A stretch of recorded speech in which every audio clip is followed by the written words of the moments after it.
غالب عمر بھی متعین کرتے ہیں کہ امت محمد کے غالب عمر 60-70 کے درمیان ہو جائے گا. اس سے کچھ لوگ زیادہ ہو گئے لیکن بہت کم لوگ، لیکن اکثر غالبی 63. اس کی بھی اب ہمارا پیغمبر ہونا پر، ہمارا رہنما ہونا پر اللہ تعالیٰ اس سے بھی ہمارا دکھاتے ہیں کہ وہ ہر چیز میں ہمارا رہنما ہے، ہر چیز میں ہمارا پیشوا ہے.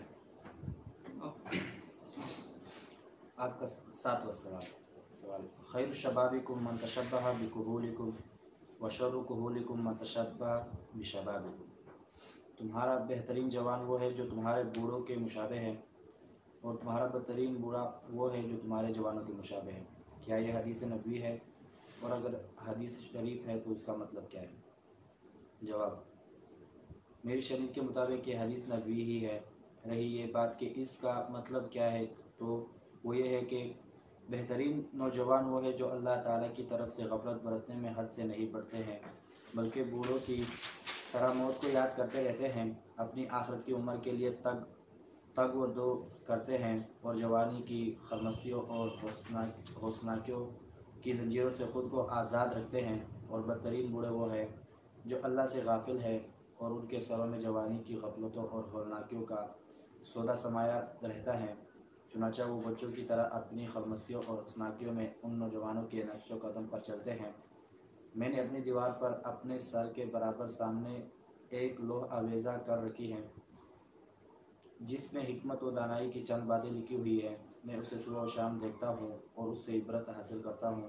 اس میں لکھا ہوا ہے کہ مسئلہ یعنی یہ حدیث کے مطابق سب سے بہترین نوجوان کون ہے؟ وہ ہے جو بوڑھا کی طرح سوچ کر اپنا آخرت کے لیے، اپنا معنویات کے لیے کوشش کرتے ہیں. اور سب سے برا وہ بوڑھا ہے اپنا یعنی عمر 50-60-70 ہو گیا، اپنا خود جوان سمجھ کر کے گناہوں کے پیچھے جانا کوشش کرتی ہے، آخرت کی یاد نہیں کرتی ہے، عبادت کے بارے میں کوئی، آخرت کی عبادت کے بارے میں کوئی بھی سوچ نہیں ہے. سب سے بہترین بوڑھا وہ ہے، اور سب سے بہترین جوان بھی بوڑھا کی طرف سوچ کر کے آخرت کے لیے تقدو کرنا والا، کوشش کرنا والا ہے. اگر تجھے کوئی دوست درکار ہے تو وہ اللہ ہی کافی ہے. اگر وہ تمہارا دوست بن گیا تو ہر چیز تمہاری دوست ہو جائے گی.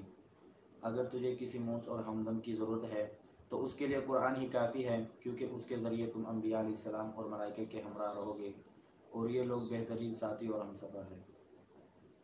اگر تو مال چاہتا ہے تو قناعت جیسا بڑا خزانہ ہی تیرے لیے کافی ہے، اور وہ اس لیے کہ قناعت پسند آدمی میانہ روی اختیار کرتا ہے، اور میانہ رو آدمی برکت سے مالا مال رہتا ہے.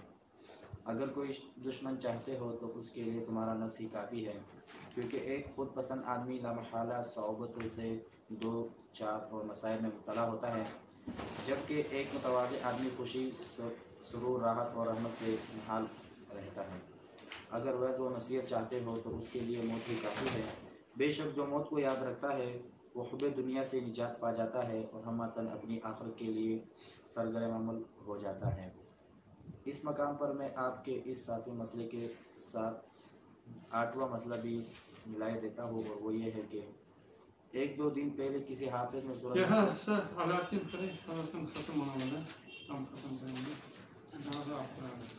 بسم اللہ الرحمن الرحیم. اس مقام پر میں آپ کے اس 7ویں مسئلے کے ساتھ 8واں مسئلہ بھی ملائے دیتا ہوں، اور وہ یہ ہے کہ 1-2 دن پہلے کسی حافظ نے سورہ یوسف کی کچھ آیات تلاوت کی، جب وہ اعوذ باللہ من الشیطان الرجیم توفنی مسلما والحقنی بالصالحین پر پہنچا تو آنن فانن دل پر ایک نکتہ وارد ہوا. قرآن و ایمان کے ساتھ تعلق رکھنے والی ہر چیز بیش قیمت ہے، وہ بظاہر کتنی بھی چھوٹی کیوں نہ ہو، قیمت میں بڑی ہے.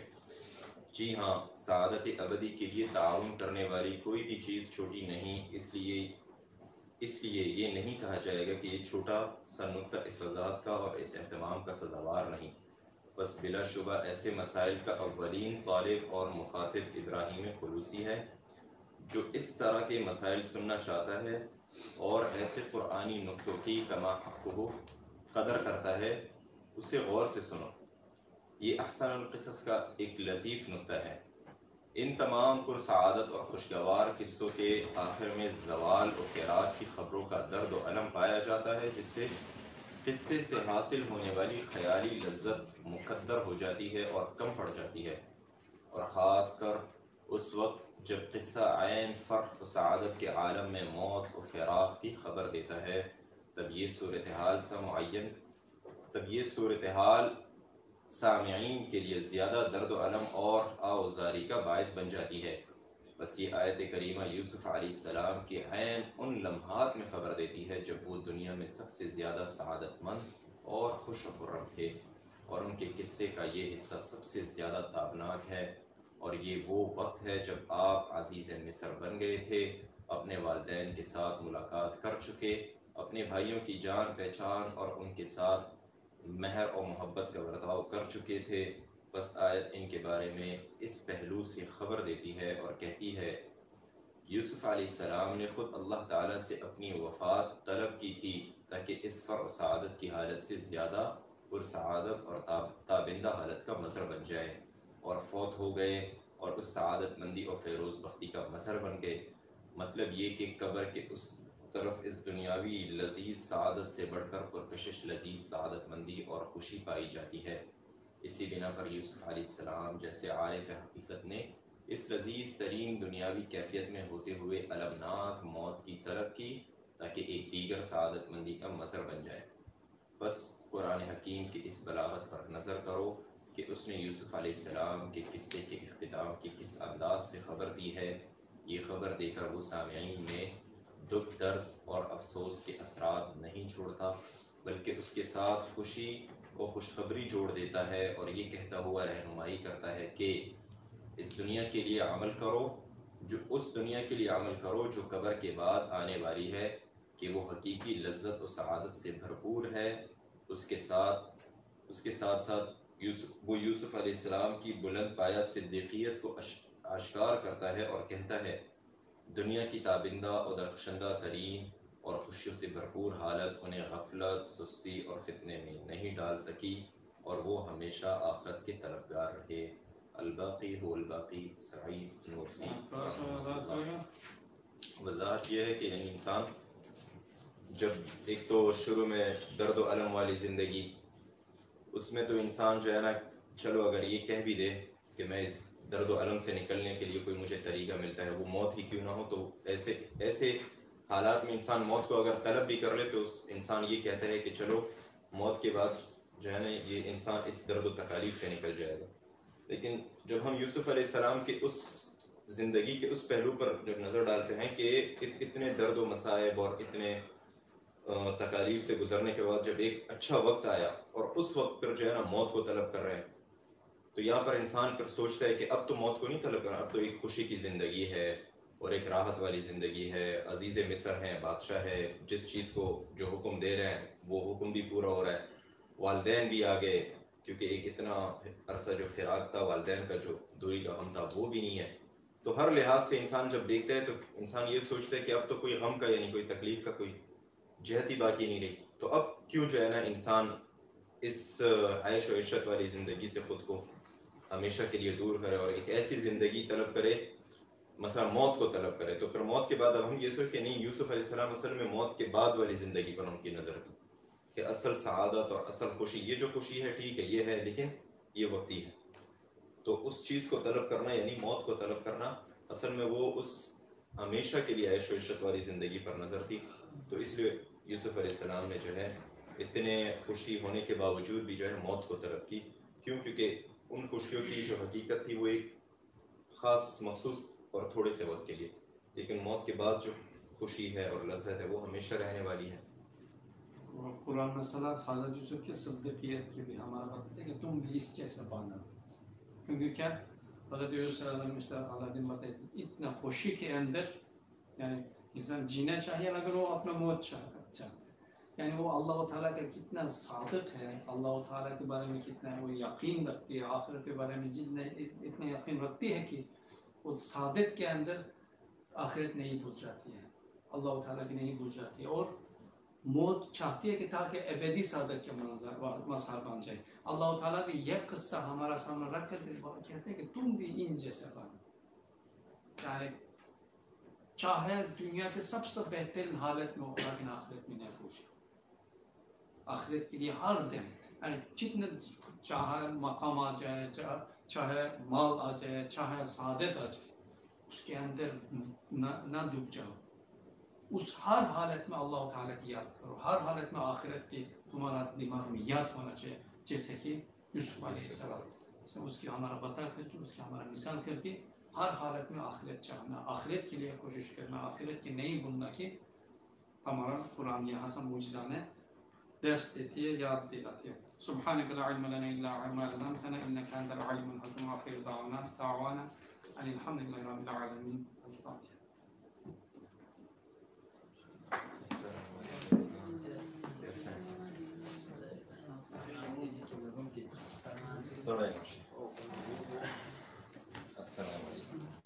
السلام علیکم جناب. ٹھیک ٹھاک. السلام علیکم.